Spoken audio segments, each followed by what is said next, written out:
as with most elections, there's a huge group of people who are happy with the result and a huge group of people who are unhappy. This most recent US presidential election has caused different type of unhappiness. It's not even just unhappiness, it's disillusionment, it's loss of hope, it's fear, all kinds of things. And so knowing that some of you may find this video not for you, I'm going to go ahead anyway, because there are a lot of people who hopefully will benefit from this video. So on November 6th, 2024, the day after Election Day here in the United States, the American minority grieved the loss of their vision for the future. Many suddenly, as I said, felt afraid or troubled or powerless. And over a week later, they continue to struggle with their emotions and to find a way to move forward. Some have felt unsafe expressing their feelings, so they've suffered alone. And for all these reasons, I want to share how I've dealt with Kamala Harris's loss to Donald Trump. I trust doing so will support those who feel challenged, alone, afraid, or stuck. If that's not you, more power to you. But for those who do feel those ways, this video is for you. So I want to talk a little bit about how I went through this. As I said, I want to share how I've dealt with this election result. And so the day after the 2024 US election, I mourned. I wore black. I was angry. I was scared. I was disappointed. Why? Because more than half of Americans chose to vote for someone who, in my opinion, whose values, ethics, and morals represent the opposite of those that I hold dear and those I believe the majority of US citizens held as well, or I believed that the majority of US citizens held as well. And until that day, I had faith in Americans and their ability to elect someone who, again, my perspective, it was worthy of the presidency and who would uphold democracy and see the path to a better future for all. So I shared my feelings on Facebook, despite knowing that I'd get backlash, which I did. Maybe I will for this video too. I rarely post about politics or my political views on social media or here on YouTube or on my blog post for that reason. But I shared also what others were sharing, taking heart in the fact that I wasn't alone and that others' words could speak for me. Then I texted with friends and I reached out to my children and had conversations with friends and family. I spoke about my feelings and I listened to theirs. And we all expressed our viewpoints and tried to understand those who voted differently than we had and how they could have cast their votes as they did. Finally, when asked to join a group conversation to kind of commiserate, I declined. I knew I had spent enough time on the negative emotions and future casting, and I'd spent the entire morning actually focused on the election results and my feelings and thoughts about that outcome. I was ready to move on as best I could. That's kind of my way. Get it all out, talk about it, right? Process, then move forward with positive energy and a positive outlook as quickly as possible. So I exercised.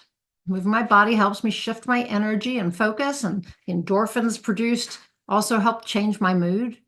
I showered and I washed off all that negativity and fear, and I got dressed and did my hair and put on my makeup, and I went to my desk right here and focused my attention on being of service, helping others.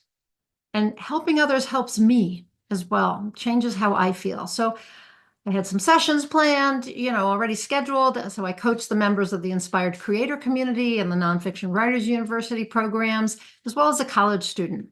They all went deep into their challenges. We kept the election out of the conversation. As a matter of fact, in the Inspired Creator community, I said this is an election-free zone. We took a really deep dive into personal and spiritual growth. And after those sessions, I felt better. And I made a conscious decision about where to focus my attention. And I chose to take some intentional actions. I committed to surrounding myself with people who are like-minded, conscious, growing, positive. And I made lunch dates with two friends in order to to follow through on that. And after that, I turned my attention to the spiritual teachings and perspectives of those I trust. I also called on my own knowledge and intuition. And I became really present to the possibility that this electoral outcome might be necessary for our evolution. Humanity is in the process of a massive transformation in consciousness, a significant topic that I'm not going to go into here. And we may have to experience true darkness before we live in the light. And a few other spiritual teachers echoed this insight of mine. So when I went back to social media and whatever, I found that there were other people echoing this thought.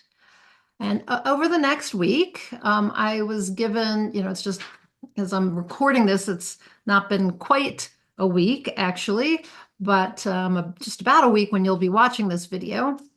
So over the week, I was given opportunities to place my name on petitions and donate to groups that would fight for the rights of those the next administration might impact. I did that over and over again, trying to do my little bit, more than I possibly should have done before the election. I was also given the chance to speak up and defend myself in a variety of situations, and I began to feel kind of a moral responsibility to share my perspective and address those who felt the need to call me out for it. And I'm going to talk about that more in my next blog post a week from today, and my next video a week from today. So here's the thing. We all see the world from our unique viewpoints, yet we can choose a perspective that helps us most at any given time. So at this point in my process, I reiterated what I had acknowledged in my earlier conversations. From my perspective, the next 4 years, possibly longer, have the possibility of being challenging in many ways. They could be scary for many, including some of my friends and family. Now, despite my tendency to look at the positive side of things, I'm not one to hide, my head in the sand or be a Pollyanna. I watch the news, I stay informed, but I am someone who chooses to be realistic and see the truth of what's happening around me or in the world, while at the same time, I also believe in possibility and positive outcomes and always try to find a silver lining if I can. So I chose, and I continue to choose, to look to the light, to a potentially positive future, and to people coming together and to, I'll just leave it at that for now. And doing all of that made me feel better, and it continues to make me feel better. So I trust that my experience and process serves some of you in a small way, or gives you permission to go through your own process. But I'd be remiss if I didn't leave you with some suggestions for moving through what for many of us has been a difficult and emotional week and could be a difficult and emotional 4 years. Plus, I'd like to offer you ways you might move forward into this next presidential term, this next 4 years, with a bit more ease and peace. So here they are. Number 1, try to remain positive. We create what we focus on. So try not to place your attention on fears and negative future projections for very long. We don't know what will happen in the future. I admit that some of what I've written in the related post and what I've talked about in this video is a negative projection, but I don't do that all day long. I turn my attention to what's good in my life, feeling gratitude, loving my family and friends, and being of service to others. And I look for solutions to problems, but I don't stay stuck in the negative future projection. I look at the reality, and then I look to the future with some positivity and solutions and all of that. And I appreciate the good in my life. I feel gratitude. I feel love. And then I'm of service. So number 2, stay informed, but don't overconsume the news. Knowing what's happening in your country and the world is important, but spend your time on something other than such reports. Overconsumption of the news sets you up to feel anxious and angry and upset and all those things. Pick and choose what information you consume and for how long. And if you find the news upsetting, you can always take a break for as long as necessary.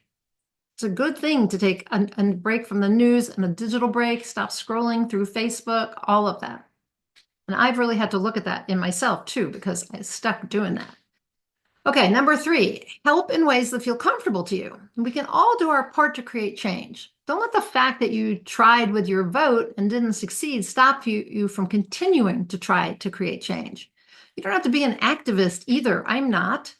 You know, you don't have to be an active activist to put your name on petitions you believe will make a difference. You could send money to a political action committee or the American Civil Liberties Union. You can also volunteer for local organizations that support population groups whose rights are in danger, or increase your vibration by finding ways to feel good. Your energy has a ripple effect and can help shift the collective energy. So look for ways to shift your energy. Number 4, be a force for good. I won't tell you to love and expect and accept anyone or anything. I won't. Recognizing and pointing out lies and wrongdoings can be a way of doing good in the world if done with love or out of a sense of service. And you have the right to set boundaries around who you let into your life. I'm not going to tell you to stop finding good in the world. It still exists. The more often you bring that to light, the more you help others see the good. The world needs light workers, healers, conscious entrepreneurs, spiritual teachers, and truth seekers now more than ever. So focus on being a force for good. Number 5, be good to yourself. Follow Vivian's advice to her best friend in the movie Pretty Woman. Vivian was played by Julia Roberts, if you recall. And what does she tell her best friend? Take care of you. Be good to yourself. Allow yourself to feel all the feels. Engage in self-care. Spend time with people who can support and uplift you. It's okay to feel sad, disappointed, betrayed, worried, and like an outlier in a nation filled with so many who seem okay with the election results and the president-elect's agenda. I've felt all of that, and I still do to some extent. And when the feelings arise again, I acknowledge, express, and process them. And then I move on. Stop wasting your energy on worry. Instead, put it towards creating what you desire. Take bold action wherever possible. Find solutions. Don't stuff your emotions down, though, or drown them in food, alcohol, or drugs. Please don't get stuck in them either. Find ways to feel and process your feelings with a coach, a therapist, a friend, or a support group. And then find a way to happiness, to gratitude, to trust. If you don't, you will sink into depression and hopelessness. You will find yourself consumed with fear. So please don't do that. It's impossible to be a light from that dark place. In fact, if you go there to that dark place with your emotions and energy and remain stuck, you can't be a force for good. Instead, you add to the collective dis-ease and negative vibrations. If you can find ways to pull yourself up, you raise your energy and humanity will feel that shift. You help more that way. And number 6, the last tip is to speak up for what you believe. Don't let those who criticize, judge, and threaten you stop you from speaking up. That's their way of keeping you quiet. America needs people to speak up. Humanity needs spokespeople. I'm not telling you to stick your neck out if you fear for your life, your job, your mental or emotional health. Again, take care of you. But if you have something to say and have the courage to say it. Or support someone or an organization who can say it for you. Last, be a light. Be a light of optimism, faith, truth, and service. Stand strong in your convictions, your values, your morals, your ethics. Believe me, I know this can feel hard, especially when so many are quick to react in ways that may feel judgmental. And I'm just learning to move past this and to speak my truth. Believe me, as I said, I've got another video coming out in a week on that topic. But you're not alone. I'm here, and so are so many other people. So don't let anyone tell you your feelings aren't appropriate or that your political views are wrong. Don't allow others to say you shouldn't feel guilt, fear, disappointment, anger, or hopelessness. That's just spiritual bypass. Don't let them tell you that you're not spiritual because of your perspective or feelings. Be you. Be a light. Be a force for good. I'm going to end this video by quoting little bits of Kamala Harris's concession speech because I don't think I can say it any better. She said, "It's okay to feel sad and disappointed, but please know it's going to be okay. The important thing is don't ever give up. Don't ever give up. Don't ever stop trying to make the world a better place. Do not despair. I know many people feel like we are entering a dark time. Let us fill the sky with the light of a brilliant, brilliant billion stars. The light of optimism, faith, truth, and service." So be a brilliant star. Be a brilliant star. You can do that. Use this time, as I said, to process and to heal and to find a way forward. I would love to know how you're feeling about the 2024 US election and how I can support you. So comment down below. And if you found this video useful, share it with someone who could benefit from it. So if you are just finding me today for the first time, I'm Nina Amir. I'm the Inspiration to Creation coach. I am a certified high performance coach, an intuitive transformational coach, and an author coach, all kinds of coaches. And I love to help people get from where they are to where they want to go by getting out of their own way and learning to be someone who can take the actions that help them create what really matters to them. I like to help people see their blind spots and discover how to move past them, leave the past behind and be in the present and be someone who they know they can be and they know they want to be, and to create, again, the things they really desire and that are important to them. So if that's of interest to you, click on the link above and you'll find 3 ways to work with me. And if you have questions about any of those ways, or you want to have a short chat with me to see if we're a good fit to work together, you can click on the next link, which offers you a 15-minute talk with me. Schedule a 15-minute session where we can have a chat. Also, go to my website, ninaamir.com. You can have access to a free video about living a life that feeds your soul. And yeah, there's just read the blog, watch my videos here on YouTube. And if I can help you in any way, reach out to me. Reach out to me and schedule a 15-minute session. Till I talk to you next time, go out there and achieve more inspired results.